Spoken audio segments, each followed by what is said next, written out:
Bismillahirrahmanirrahim. Assalamualaikum warahmatullahi wabarakatuh. Alhamdulillahi rabbil alamin. Nahmaduhu wa nasta'inuhu wa nastaghfiruh wa na'udzu billahi min syururi anfusina wa sayyiati a'malina. May yahdihillahu fahuwal muhtadi wa may yudlilhu falan tajida lahu waliyyan mursyida. Asyhadu an la ilaha illallah wahdahu la syarikalah wa asyhadu anna Muhammadan abduhu wa rasuluh, amma ba'd. Hadirin ikhwatu iman, jemaah Majelis Tafsir Iliyin, mudah-mudahan senantiasa diberikan hidayah dan maghfirah Allah Subhanahu wa taala. Kajian tafsir di Majelis Tafsir Iliyin pada kesempatan ini membahas surat Al-Maidah ayat 90 halaman 122. Halaman 122 Al-Maidah ayat 90.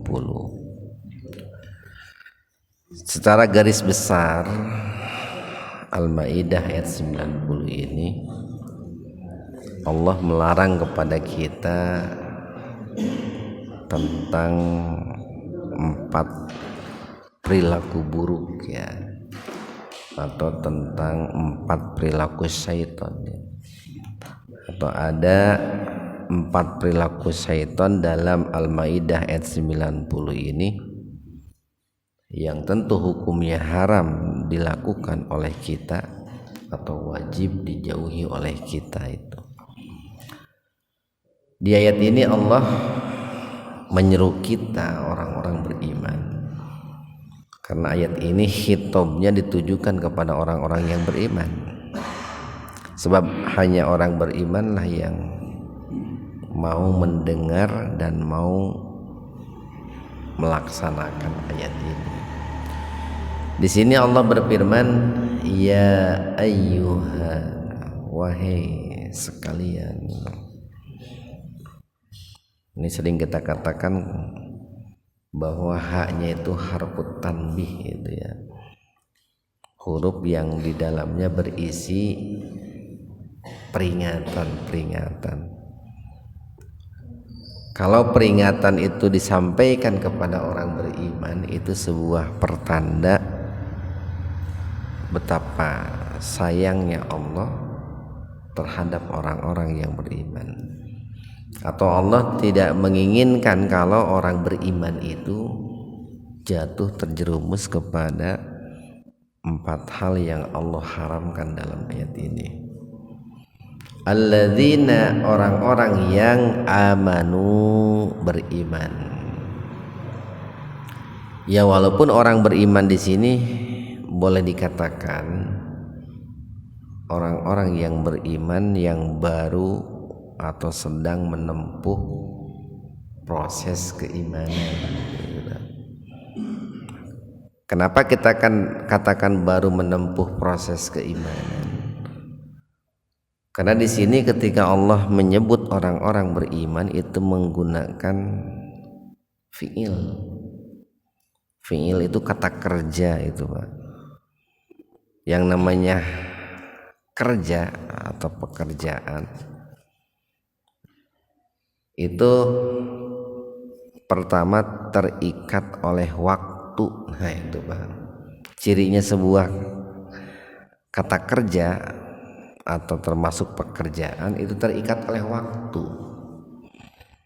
Ada waktu lampau, waktu sekarang, waktu yang akan datang. Kita pun kan kalau bicara pekerjaan begitu. Pekerjaan A telah kita kerjakan kemarin. Pekerjaan B sedang kita kerjakan sekarang. Pekerjaan C akan kita kerjakan besok. Nah, itu. Nah, dikarenakan terikat waktu, maka yang namanya bekerja itu satu baru merupakan sebuah proses, Dikarenakan proses maka sifatnya fluktuatif, naik turun Pak. Kayak sholat itu kan, sholat itu kita sholat itu kan beramal, itu zakat beramal, membantu orang kan itu beramal bekerja lah gitu. Kadang semangat gitu ya, kadang malas gitu. Itu ya yang namanya pekerjaan begitu. Nah maka di sini pun kata iman itu menggunakan amanu, itu kata kerja, itu mengisyaratkan bahwa iman di sini adalah iman yang baru sedang menempuh proses untuk meraih predikat al-mu'minun. Nah itu beda, al-mu'minun dengan amanu beda itu. Kalau al-mu'minun itu buah dari amanu itu Pak. Orang menempuh proses amanu demi meraih predikat al-mu'minun. Cuman kalau diterjemahkan mah sarwa-rua wae Pak. Karena barangkali bahasa Indonesia susah menerjemahkannya bagaimana gitu. Jadi mau amanu mau mu'minun diterjemahkan ke dalam bahasa kita sama gitu. Jadi wahai orang-orang yang sedang menempuh proses keimanan atau melakukan proses keimanan, innama sesungguhnya hanyalah, ini harful qasr nih, atau sesungguhnya tiada lain tiada bukan itu al-khamru. Nah, al-khamr, khamr itu apa gitu. Ini dalam mendefinisikan sesuatu itu Pak, kita harus mendefinisikan dulu secara akar kata, secara etimologi itu. Biar apa? Biar nanti pemahamannya tidak sempit gitu. Di al-khamr itu adalah sesuatu yang memabukkan gitu Pak nih, itu. Kali lagi nih, al-khamr itu adalah sesuatu yang bisa memabukkan. Jadi bukan minuman keras, bukan Pak, bukan sebatas minuman keras, bukan. Salah satu yang bisa memabukkan itu adalah minuman keras gitu Pak. Jadi kalau diartikan sesuatu yang memabukkan itu minuman keras terlalu sempit, atau kalau khamr diartikan hanya sebatas minuman keras itu terlalu sempit. Kenapa? Karena dalam faktanya yang bisa memabukkan itu kan bukan hanya diminum gitu Pak. Nanti kalau diartikan bahwa al-khamr itu minuman keras, bagaimana kalau diisap? Nah itu kan nanti akan menjadi alasan bahwa orang mengisap itu tidak berdosa. Kenapa? Karena dia akan mengatakan kan saya mah tidak minum gitu. Kalau disuntikan tidak berdosa, kan saya mah teu minum disuntik nah gitu. Kalau dimakan berupa serbuk, dia akan mengatakan saya tidak berdosa karena ini kan tidak diminum gitu. Nah makanya khamr itu harus didefinisikan secara mendasar dulu. Khamr itu adalah sesuatu yang memabukkan itu. Baik itu diminum, diisap, disuntik, didahar gitu Pak. Karena memabukkan haram gitu.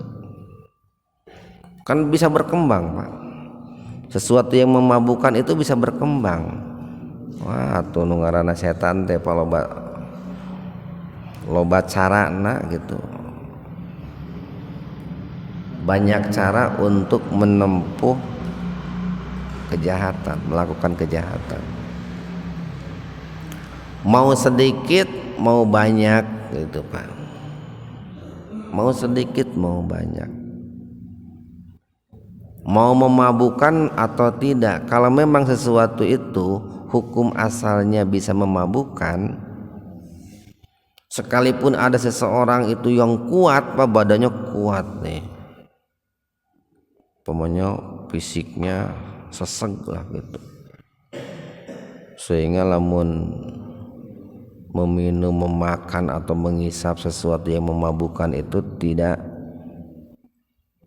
berpengaruh gitu. Tengaruh cek bahasa budak ayeuna mah. Tetap saja yang namanya khamr itu haram gitu, haram. Bahkan nih oleh para ahli, katakanlah para ahli tasawuf itu Pak, mereka mengembangkan lagi bahwa khamr di sini bukan hanya sesuatu yang diminum, diisap, dimakan, bukan. Itu mah kalau menurut mereka gitu ya. Ini boleh diterima atau tidak nih? Menurut mereka kalau sesuatu yang memabukkan itu yang dimakan, diminum, dihisap, disuntik, itu adalah khamr untuk tingkatan orang-orang awam katanya. Itu Pak. Ada khamr tingkatan untuk orang-orang khawas itu, orang-orang yang sudah bagus keimanan ketakwaannya. Apa ya, segala sesuatu yang bisa memabukkan bagi mereka itu haram gitu. Sehingga mereka mengatakan, nih orang-orang tasawuf itu mengatakan begini, musik kalau bisa memabukkan itu haram, menurut mereka begitu. Kalau bisa memabukkan itu kan begini, disebut mabuk itu manakala seseorang itu melupakan, meninggalkan apa yang menjadi hak dan kewajibannya gitu. Kemana gara-gara musik, poho kapamajikan gitu Pak, poho sholat, itu gara-gara ngusep poho sholat, poho kapamajikan, ngusep teh bakatku mabuk ngusep gitu Pak, di laut sabulan gitu, lain neangan duit emang ulin ngusep gitu, parsep gitu ta. Nah itu orang-orang yang ahli tasawuf itu sampai berpikir ke situ Pak. Jadi bukan kalau hanya yang diminum, yang dimakan, nah, itu mah khamr tingkat orang awam katanya gitu. Ya walaupun mereka mengharamkan, khamr itu mengharamkan, yang diminum, yang dimakan, yang disuntik itu mengharamkan. Tetapi lebih luas lagi bahwa yang disebut khamr itu tidak berhenti sampai di situ. Kan dalam kenyataannya berkembang itu Pak, orang berkembang, atau sesuatu yang bisa memabukkan orang itu berkembang.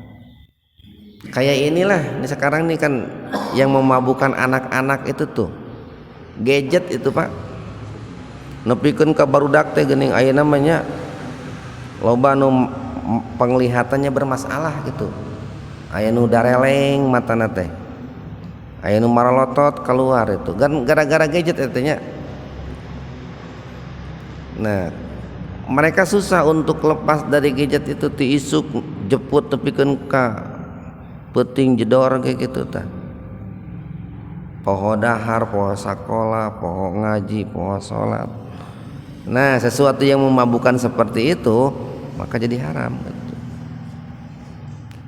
Saking bingungnya pemerintah, orang tua bagaimana memisahkan anak dari gadget, nepikeun kan ayeuna mah geuning aya stimulus teh naon, barudak teh dibere ditanya oh hayam gitunya.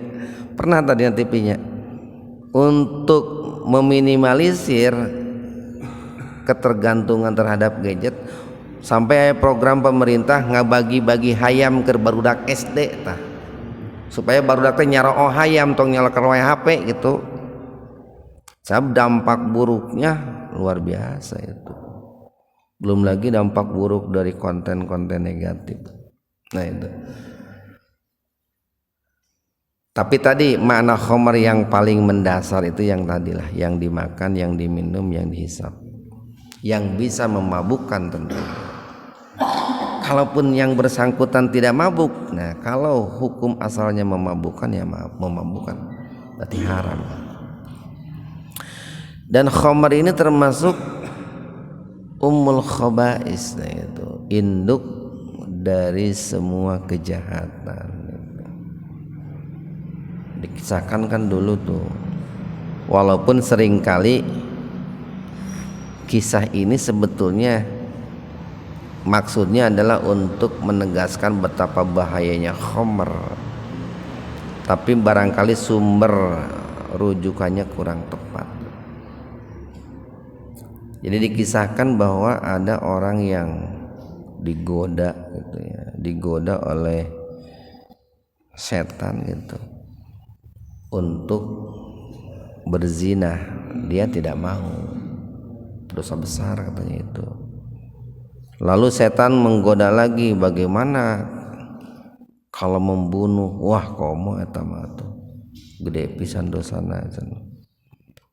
Bagaimana kalau khamr katanya gitu. Waktu itu diminum itu. Tah lamun ieu mah rada enteng cenah dosana teh. Ceuk manehna gitu. Dicekek eta botol teh minum khamr. Setelah dia minum khamr kan hilang kesadaran itu, Pak. Hilang kesadaran, mabuk dia. Akhirnya kan dalam keadaan mabuk, ujung-ujungnya dia berzinah juga karena tidak sadar. Setelah berzinah atau ketika berzinah kelihatan sama orang lain, takut dilaporkan, akhirnya orang yang melihatnya dibunuh juga. Nah akhirnya gara-gara khamr itu 3 dosa dilakukan itu. Nah, walaupun Al-Quran nih Pak dalam melarang khamr itu ininya prosesnya lama. Jadi untuk jatuh kepada vonis final bahwa khamr itu haram, itu prosesnya panjang Pak. Pertama nih bisa nanti dilihat oleh Bapak umpamanya dalam surat An-Nahl nih, halaman 274 tuh Pak. Ini tahapan-tahapan Allah mengharamkan khamr Pak. Jadi ada 4 tahapan nih. Ayat yang pertama yang mengharamkan khamr itu An-Nahl ayat 67 halaman 274 An-Nahl ayat 67.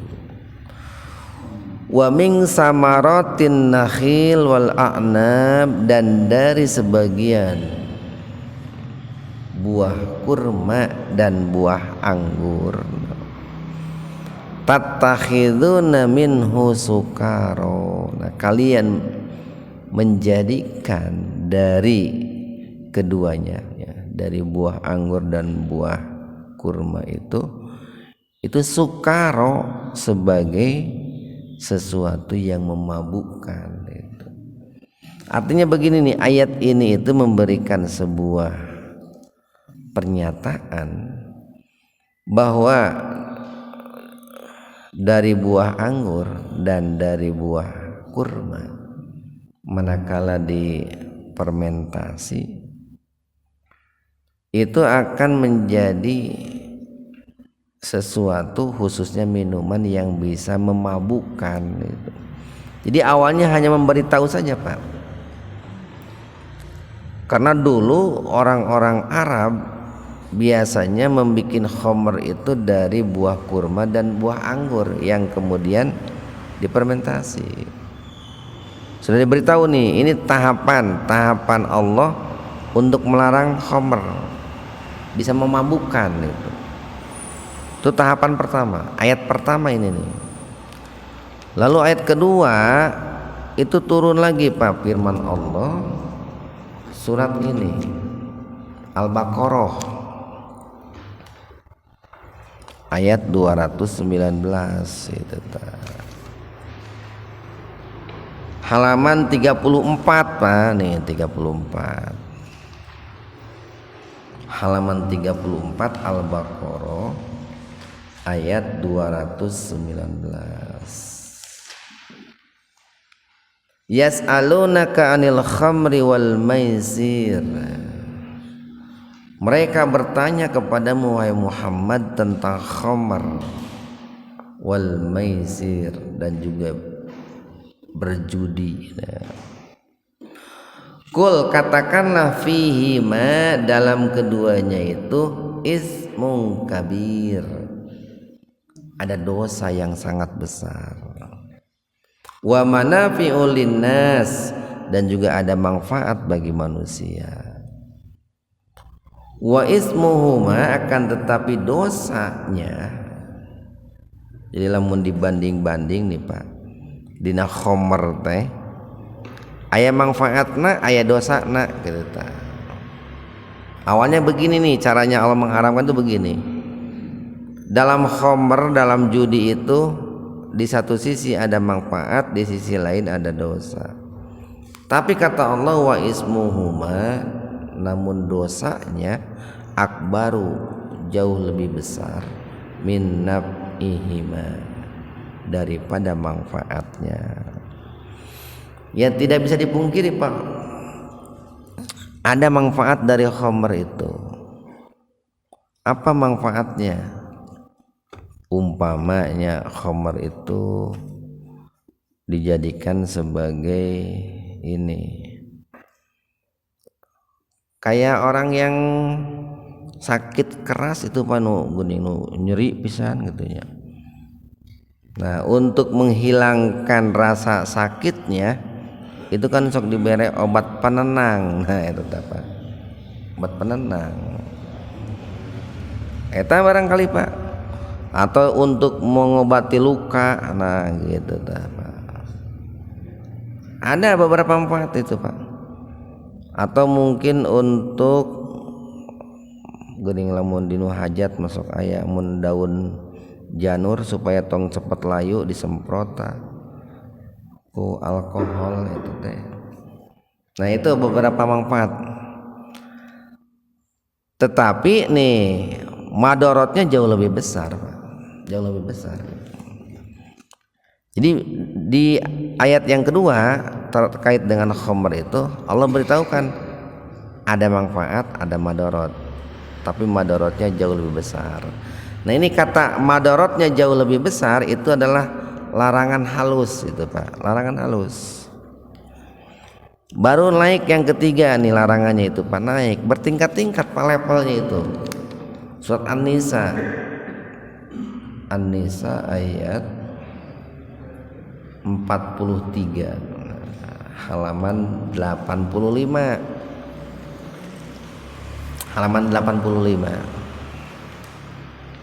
An-Nisa ayat 43. Naik beberapa halaman ke depan dari yang Al-Baqarah tadi.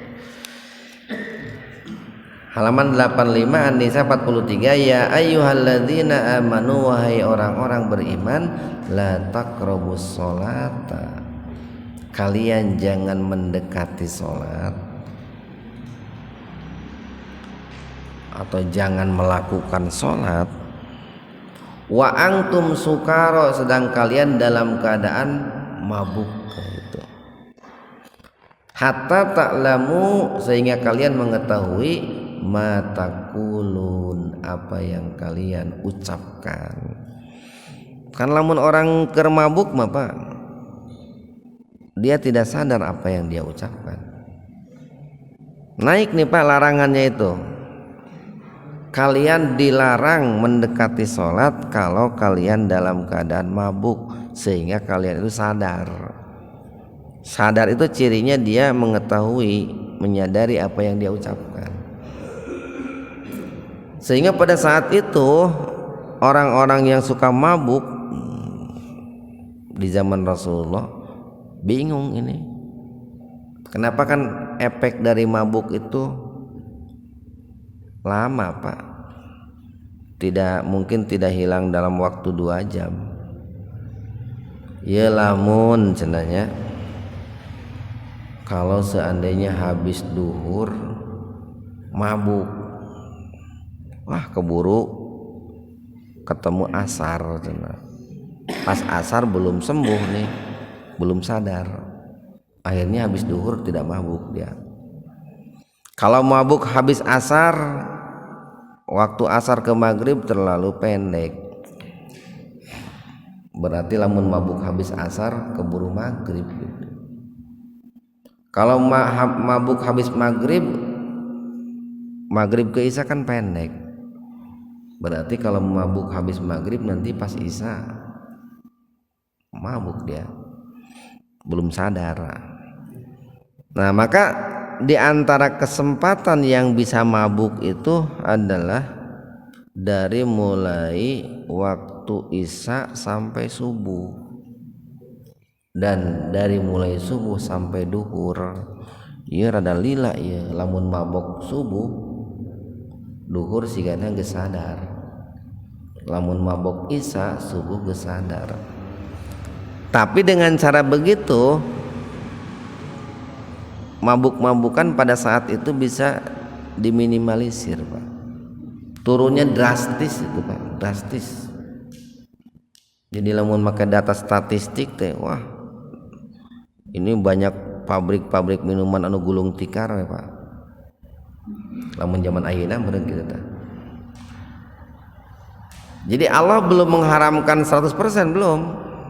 Kalau mau sholat haram gitu, atau kalau sedang sholat haram. Nah cuman mereka berpikir walaupun yang diharamkan itu kalau mendekati waktu sholat, lalu kapan minumnya, karena gitu, Pak, nggak ada waktu kecuali habis isya sampai subuh atau habis subuh sampai duhur. Nah baru tingkat finalnya itu, Pak, khomer itu diharamkannya yang ini nih, Al-Maidah yang barusan yang kita bahas, Al-Maidah ayat 90. Nah itu, Pak, ini haram di sini nih.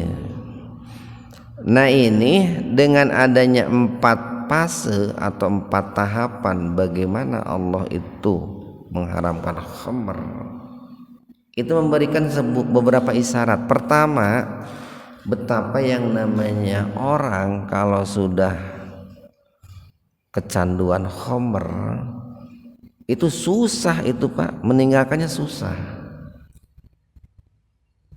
Sampai Allah pun melarangnya itu levelnya bertingkat-tingkat, tidak sekali, tidak 2 kali. Yang kedua, untuk mencegah sebuah keburukan, kejahatan, itu perlu ada yang namanya pencegahan yang levelnya bertahap, Pak. Ada edukasi, ada persuasi, ada edukatif, preventif, persuasif. Bertahap, Pak. Kenapa bertahap? Karena begini, kalau orang yang suka khamr sudah kecanduan dia, dilarang 100% total, kemungkinan berhasil susah, Pak. Kemungkinan berhasil susah. Nah makanya di tempat-tempat rehabilitas itu biasanya para pecandu narkoba itu untuk mengobatinya itu bertahap, Pak. Jadi tidak langsung dihentikan atau, Pak. Eta teh belajar tina Quran atau, Pak. Dulu Allah itu mengharamkan khamr itu bertahap gitu, Pak. Tahap. Dan ini bisa kita gunakan nih, tahapan ini bisa kita pakai dalam berbagai macam hal gitu. Jadi ayeuna kayak dulu kan, dulu orang-orang jahiliyah resep boga pamajikannya geuning anu 100, anu 200 gitu, Pak. Dulu kan begitu. Raja-raja itu pamajikannya loba teh. Bertahap dia. Dikurangi gitu. Nah itu cara menghentikan keburukan begitu. Yang kedua nih, wal maisir. dan juga al-maisir judi. Nah, baheula mah judi teh offline Pak, ayeuna mah online judi teh. Zaman kiwari sagala rupa teh. Siga mangka hiji waktu meureun nu online teh loba meureun Pak. Lain judi wungkul meureun. Bawa-buang ke kawin ge online meureun jiga mah gitu. Judi ayeuna mah judi online gitu. Malah iraha saya maca teh nya. Eta nu backing judi online teh pejabat gitu. Anu terjerumus kepada judi online loba pejabat ya. Alasanna teh cenah ieu mah iseng cenah. Menghilangkan kejenuhan cenah. Stres ngurus negara cenah gitu jarudi we cenah. Nah eta lupa-lupa we zaman ayeuna nya duh cenah teh ya.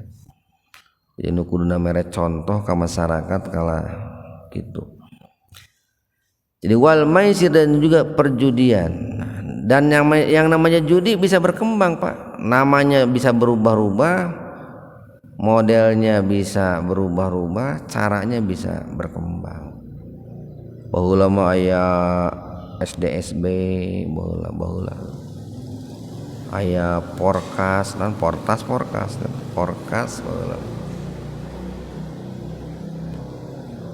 Kenapa kok yang namanya ini diharamkan judi? Sebab judi itu ya satu awal kehancuran Pak. Jadi orang ketika dapat judi, menang judi itu awal dia itu menuju kehancuran. Yang kedua, judi itu bisa menimbulkan kemalasan. Kan dia dibuai oleh angan-angan kayak bakal menang gitu. Katilu menimbulkan permusuhan Pak. Tong boro-boro jeung batur jeung pamajikan jeung mitoha bisa memusuhan lamun geus judi. Ayeuna mah aya deui ning judi teh naon slot cenah. Sok ngaruruskeun tukang dagang aing beak modal teh euy cenah. Kunaon slot cenah. Deui nu kumaha nu slot teh Pak. Aya judi slot cenah. Yung katilu wal ansabu cenah. Wal ansabu teh apa? Ini berhala Pak. Jadi menyembah berhala, patung-patung. Jadi gini nih, yang jelas ini kan perbuatan syirik ini Pak nih. Yang nama al-ansab itu perbuatan syirik. Wal azlamu dan juga mengundi nasib. Dulu nih bisa berkembang nih Pak. Dulu mengundi nasib itu dengan anak panah dulu. Biasanya nih orang-orang musyrikin Mekah mereka melakukan azlam itu. Azlam itu adalah busur anak panah yang belum diberikan ini bulu Pak. Kan suka pakai bulu ayam, bulu burung itu namanya azlam itu. Lalu mereka itu bikin 3 azlam, 3 busur anak panah. Yang satu ditulisin lakukan gitu Pak. Yang kedua pakai tulisan jangan dilakukan. Yang ketiga tidak pakai tulisan, masukin aja ke dalam Ka'bah Pak, ke dalam Ka'bah. Dikocok mun urang apa gitu, masukin ke dalam Ka'bah. Nanti orang itu nyuruh kepada petugas Ka'bah, tolong ambilkan busur saya 1. Diambilkan tuh oleh petugas Ka'bah teh. Nya tuh bari ningali Pak, bari nukangan atau dipeungpeun, dibeungkeut matana teh gitu. Kalau yang diambil itu busur yang tidak ada tulisannya, teu sah bari jadian deui teu kasih. Tapi kalau yang diambil itu yang ada tulisan lakukan, maka dia lakukan. Kalau yang diambil itu tidak lakukan, berarti dia tidak melakukan. Pamannya nih ada orang mau berangkat kerja, lalu diambil busur, tidak lakukan, terjadi init kerjanya Pak. Berarti kalau berangkat kerja sial gitu Pak. Tapi kalau yang diambil itu lakukan, dia jadi berangkat kerja. Dulu kan di kita begitu Pak, sering dulu kalau mau berangkat kerja, mau kawin, nanya heula ka dukun, cek badukun teh tong kawin ayeuna cenah, tahun hareup we cenah. Aduh, lembar eta kudu kawinna aya isuk tahun hareup. Datang deui ka dukun, tong gawe teh tong init isuk cenah. Bahaya cenah gitu. Kayak 2 minggu deui cenah. Rugi 2 minggu tuh Pak. Nah, kenapa diharamkan oleh agama, oleh Islam? Pertama dosa Pak. Yang paling utama itu kan kalau dilarang Allah berarti dosa. Yang kedua banyak madorot-madorot yang akan ditimbulkan manakala kita melakukannya, melanggarnya. Ada juga orang itu melakukan azlam itu dengan burung gitu Pak. Tatayur itu tuh. Kalau burung terbangnya ke timur berarti berangkatnya harus ke arah timur. Kalau terbangnya ke barat, ke barat. Aya juga dengan kucing Pak. Lamun ek init gawe aya kucing liwat hareupeun mobil tong jadi gawe cenah. Eta isyarat ti ucing cenah. Bakal sial. Nah, itu namanya ini pengembangan dari azlam itu seperti itu. Jadi yang namanya azlam, ansob, khomer, maisir itu bisa berkembang sesuai dengan perkembangan waktu dan zaman itu Pak. Nah, dikatakan oleh Allah 4 hal tadi, khomer, maisir, ansob, azlam, rijsun, itu perbuatan najis min amali syaiton, dari atau termasuk perbuatan setan. Kenapa kok di sini menggunakan syaiton bukan iblis ya gitu. Setan itu kan menjauh Pak, menjauh dan juga putus asa. Jadi orang yang minum khamr, berjudi, kemudian mengandung nasib, kemudian percaya kepada berhala-berhala, sesajen gitu Pak. Itu sebuah pertanda dia itu orang yang menjauh dari Allah dan juga tipe model orang-orang yang putus asa dalam hidupnya itu. Dalam lobana apa anu minum khamar teh nu putus asa tuh. Nu judi juga nu putus asa. Gawe teu bisa, teu parurun embung gitu Pak. Geus we judi cenah gitu. Usaha gagal wae geus we cenah datang ka dukun. Eta kan orang-orang putus asa itu Pak. Fajtanibuhu, nah maka jauhilah oleh kalian. Jadi pertama dikatakan oleh Allah itu najis Pak. Kedua itu perbuatan setan. Yang ketiga Allah katakan jauhi. Wajib dilakukan itu Pak, wajib dijauhi. Tujuannya apa? La'allakum, agar kalian tuflihun, menjadi orang-orang yang muflih, beruntung. Satu ayat lagi nih.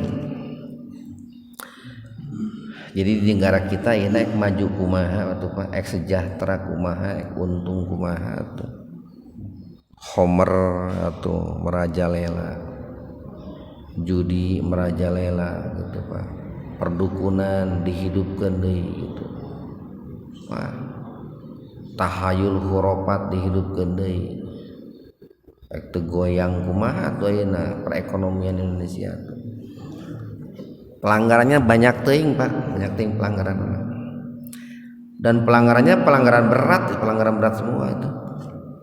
Pelanggaran anu geus masuk kepada ya, sebagian ranah pidana. Ayat 91, innama, sesungguhnya hanyalah, kalau tiada lain tiada bukan, yuridu, menginginkan, as-syaiton, setan itu punya niat, punya tujuan, punya keinginan, tiada lain tiada bukan, ayyuki'a, untuk menanamkan, menancapkan, bainakum, di antara kalian, al-adawah, permusuhan, wal bagdo, dan juga kebencian. Fil khamri, dalam khamr, wal maisir, dan juga judi. Nah, nggak ada Pak dampak positif dari judi dan juga khamr itu. Oh aya manu ngaranna judi khamr tong boro-boro jeung batur gitu Pak, pamajikan gen sirahna didegungkeun gitu kan, lamun butuh duit eueuh duit ku pamajikan teu dibere gitu.